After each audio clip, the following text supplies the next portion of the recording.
Alright, I'll just start right now then, because he's not gonna miss much. Alright, so this is just a relatively short just math talk on constructing the real field. So let's start. This is all I'm gonna go over, which is just first of all trying to find gaps in the rational numbers, defining some stuff, and then actually constructing the real field using Dedekind cuts. So like when you kind of start math, especially like middle school, especially I think when most people start to learn about the real numbers and the rational numbers, they don't really question what they are. It's like there's all the numbers. There's no, but there's not a rigorous way to kind of define the reals. So I want to kind of go over how you can construct the reals using the rational numbers. So the first thing I want to go over is something called a field. But I actually have to go over something before that. I have to go over something called a binary function. We say a function is a binary function on a set x if it takes two inputs from x and gives out one result in x. So that'd be, my guys, what's going on here? Okay. So we say binary functions, just a function on x that takes two inputs from x and gives out one result in x. So, f maps from the Cartesian process of x and x to x. Now, a field has two binary functions that have to satisfy the field axioms. I'm not going to go over them because there's a decent amount, but I'm just say that the rationals satisfy those axioms, and so we have a thing called the rational field. I kind of want to define what the rationals are using the integers. So we can say the rationals are just created by mapping the Cartesian product of the integers. So we have two integer inputs, and we can create them into a rational number, x and y, into x over y. But one restriction is that we can't have y be 0, so that second integer cannot be 0.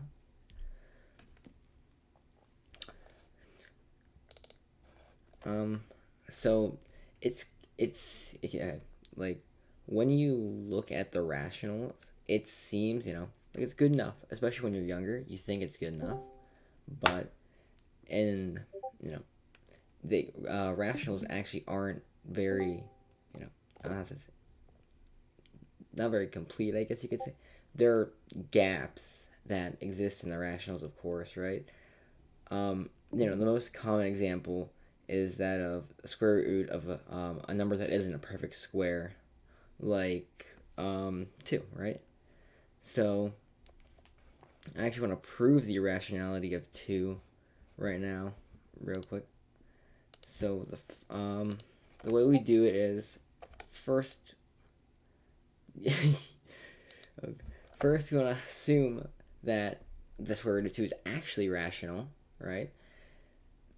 That means, of course, we can write as the ratio between two integers, p and q. So we're also going to assume that p and q share no common factors, so that p over q is in the simplest form. We can square this expression for the square root of 2, which is 2 is equal to p squared over q squared. And then multiplying by q squared, we get 2q squared is equal to p squared. So that means that p squared must be even, of course, because it's by definition even. That means that q is p is even, and therefore p squared is actually divisible by 4. This will mean that q squared is also even, because if you divide by 2, you get q squared is even. And that would mean that, again, they can share a factor of 2, which contradicts the original assumption, meaning that it cannot be irrational.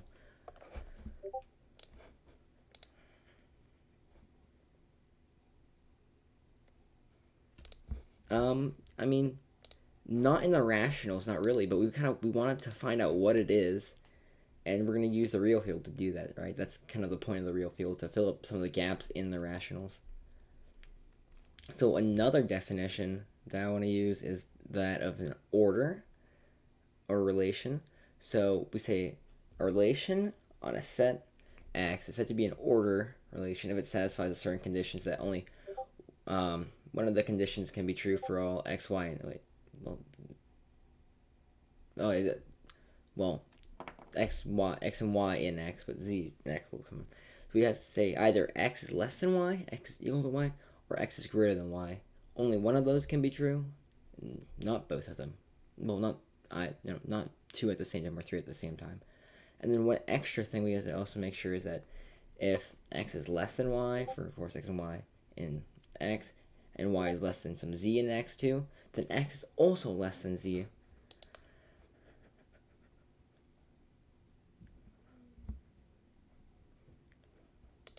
Oh, well, I don't know. Yeah, I mean, that kind of does, I'm just not good at explaining it, right? And then so when we say a set equipped with an order, it's said to be an ordered set, right? Now I kind of want to define a thing called a bound. We say an ordered subset. Well, wait. Yeah, okay, that's fine. So an ordered subset of X, the subset of A, is said to be bounded. For all X and A, there exists some number R in A such that all X, so that all X is less than R, or R is less than X. In the former case, R is called an upper bound, and then X is said to be bounded above. And in the latter, it's considered to be bounded below, and lower. It's considered to be a lower bound, and therefore X is bounded below.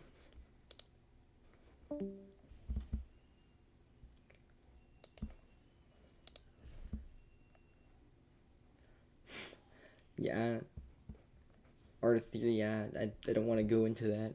I wanted to make it not something very hard. So then we say a set has a property called the least upper bound property if all of its sets have an upper bound. Least upper bound. If all the subsets with an upper bound, they will also have a least upper bound, which we also call a supremum.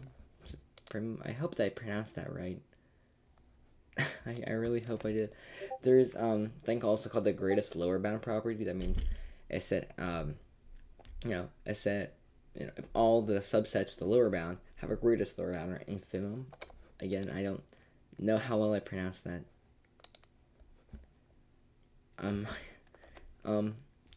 So then okay.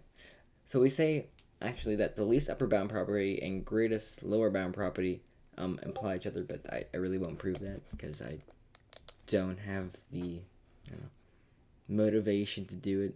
That's make motivation. Now I actually want to find a cut. Time we actually get into defining the rationals. Real field, for God's sake. So a cut is said to be a subset of the rational numbers. We say, where is our cut? That must satisfy three conditions. First of all, the cut is not nothing, and the cut isn't the whole set of rationals. Secondly, for some, for all numbers less than any member of a cut, all numbers less than any member of a cut are in a cut, or in that cut. I'm just gonna use it. Does that make sense? Because that sounds weird.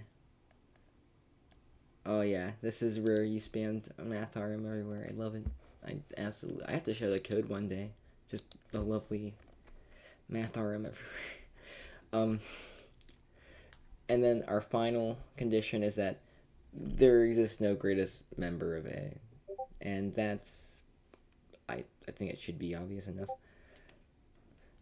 But not obvious. I'm not the same. But there is no greatest member of A. No greatest member of a cut. So that's all the conditions you need for it to be a cut, really. And I don't know what's going on over there. Now okay, I don't know what these was, but I want to use some notation that might help me, help understand this a little bit better. We say for some q in q. Oh God, for some q in the rationals, we could represent um, um all x in the rationals so that x is less than q as q qr. I guess I really don't know. I don't know how I should say that. Then the rational r is equal to is defined as qr for all q in the rationals.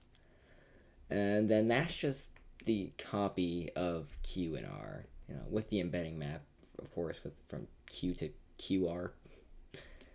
Now that's a cut with the least upper bound of q, of course, in r.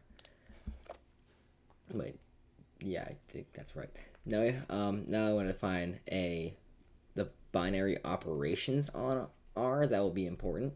First, addition. We define the addition between two cuts, Q and P, to be S plus R for S in Q and R in P. And then we define an order on R. We define it to be such that if Q is defined to be less than P and R, is equivalent with, of course, Q is a subset of P. You can check that this actually satisfies all the requirements to be an order relation, because, first of all, of course, only one of these can be true.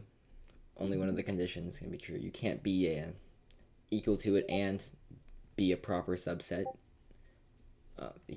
Q can't be a proper subset of P and be equal to P, and so on.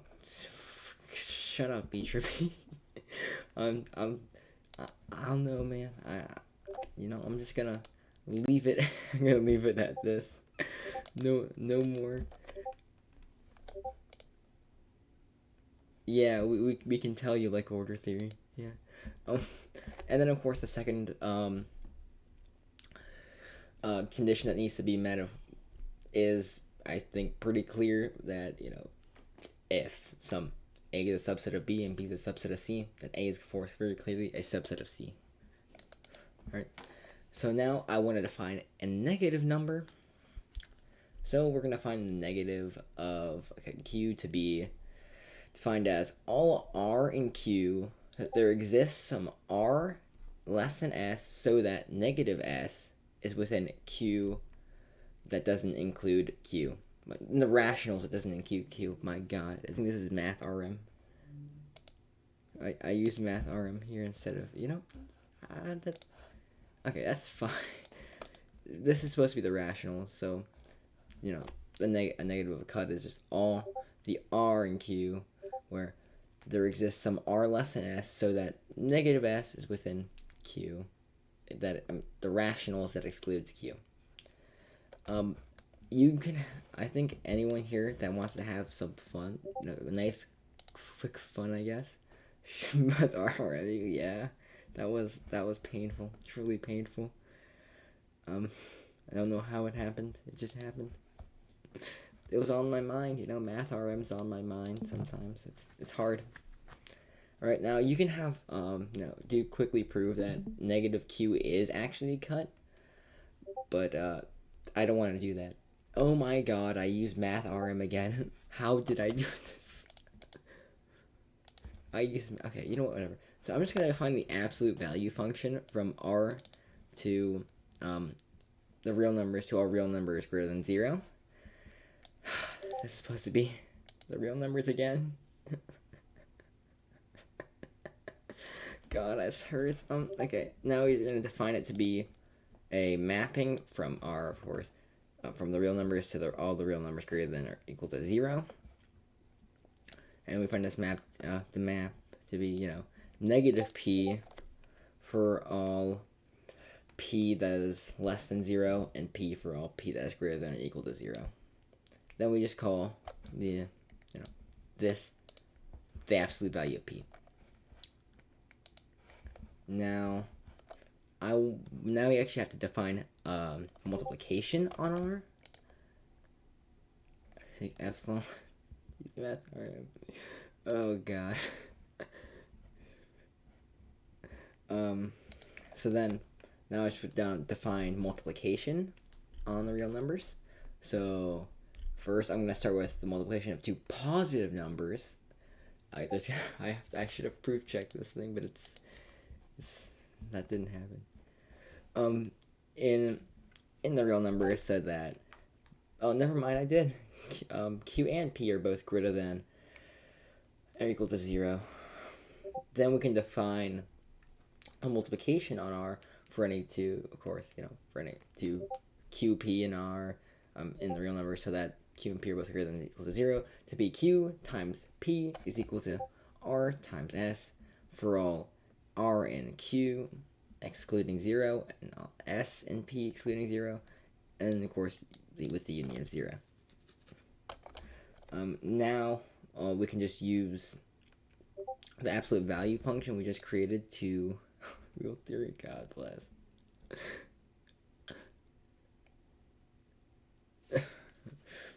Okay, yeah. Okay, now we can use the absolute value function to generalize this to numbers that are also less than or equal to 0.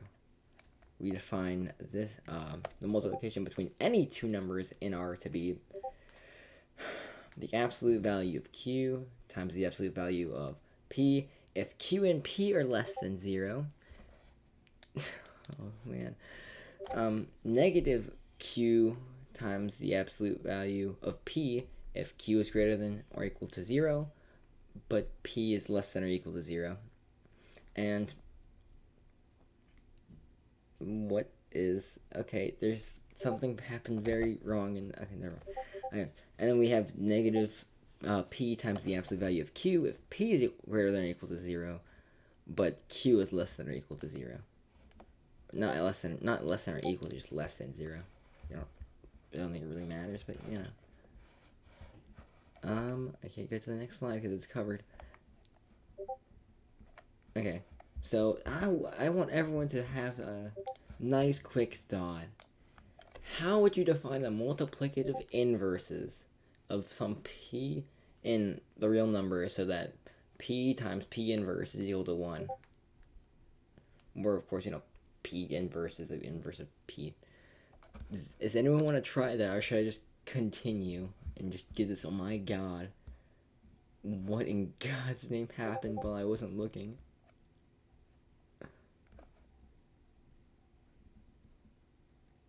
You're gonna try it, Spectre? You're gonna try while all this is going on around you? This is cursed.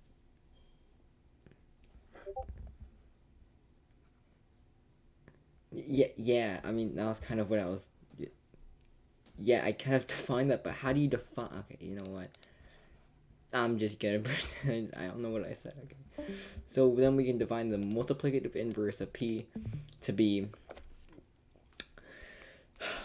all S in the rationals, excluding 0, such that there exists some R and Q, R in the rationals, excluding P, such that R is less than the inverse of S.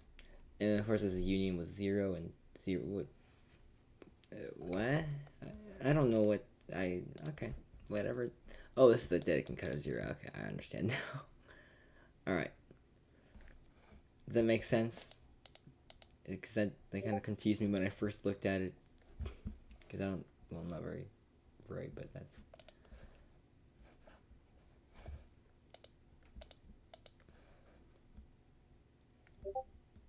I'm just going to assume everyone's fine with that definition, and that nothing is wrong here. Okay. Now, I'll have to find one final thing. Yes, one final thing. To finish with the definition of something called Dedekind completeness. We can say an ordered field or a field that has an order on it. Cool. It's said to be Dedekind complete if all Dedekind cuts in F have a least upper bound in F. I mean, and for R, it's pretty clear that R is Dedekind complete because it's like to kind of define the cuts so that they have a least upper bound in R.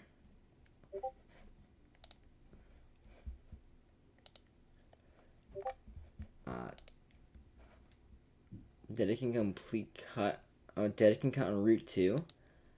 Okay. Yeah. That's pretty much it. Wait, what am I? Okay.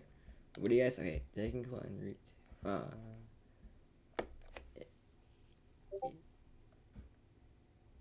Yeah. So you would just say, yeah, just that it can cut on root. Well, yeah, that it can cut would be root 2 would be included on a that it can cut. Yeah, because it's less than.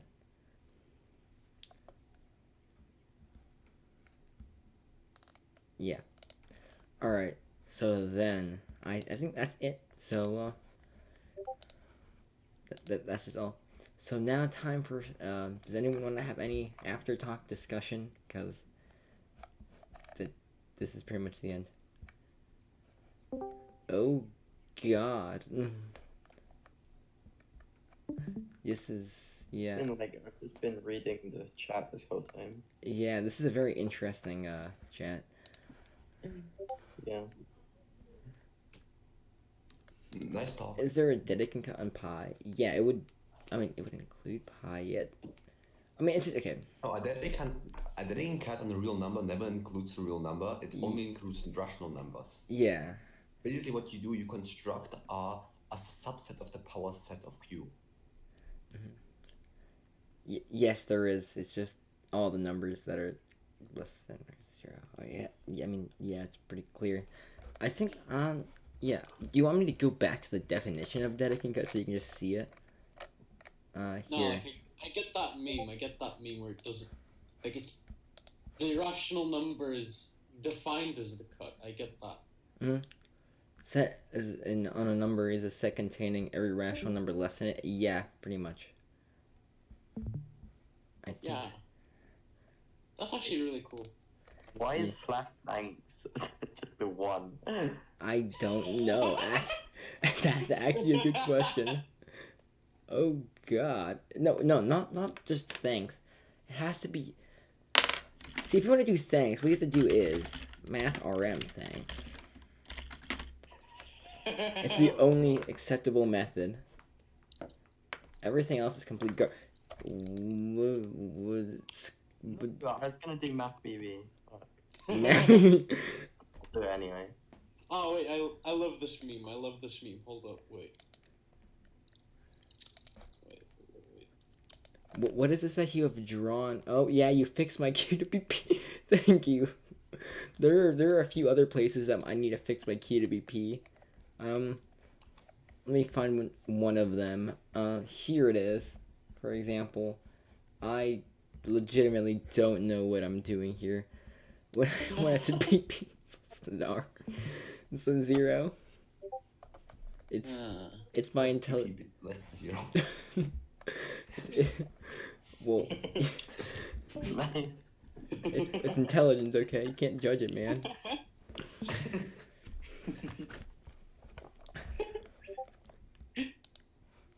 At least now we know that PP is less than 0. So we can do it. That's me in real life, not gonna lie. Reason given. You can't do slash P, man. That doesn't work. But Benji doesn't seem very skilled with oh yes, PP is less than 0. The greatest theorem of all time. I dare you to prove it. If you can prove it, I'll give you all the money in the world. Well, let's be. Millennium problem type B. Yes, this is a Millennium prize problem, guys. If you can solve it, you guys get lots of money. Also, why do you have Q is bigger than equals 0 and then P is less than equal? I don't. P is less than equal. Wait, which one? Here? On second one, yeah. P is less than equal. Oh, I meant 0. Yeah, I forgot 0. P is less than or equal to math BBR. You know, yes. You know, why not? But is there a problem with it? Do you have a problem?